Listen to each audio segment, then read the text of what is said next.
जत जिल्हा सांगली येथील जिल्हा मध्यवर्ती सहकारी बँकेचे शाखाधिकारी वसंतराव भीमराव चव्हाण वय वर्षे 82 यांचे आज निधन।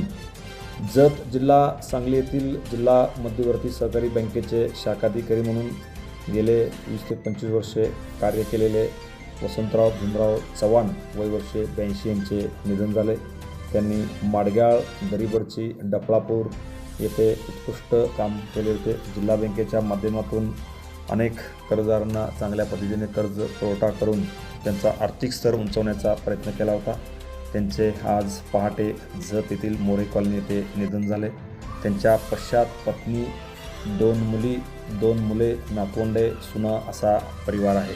त्यांच्या निधनाचे वृत्त समजताच विविध क्षेत्रातील मान्यवरांनी त्यांना भावपूर्ण श्रद्धांजली वाहिली। Press the bell icon on the YouTube and never miss another update.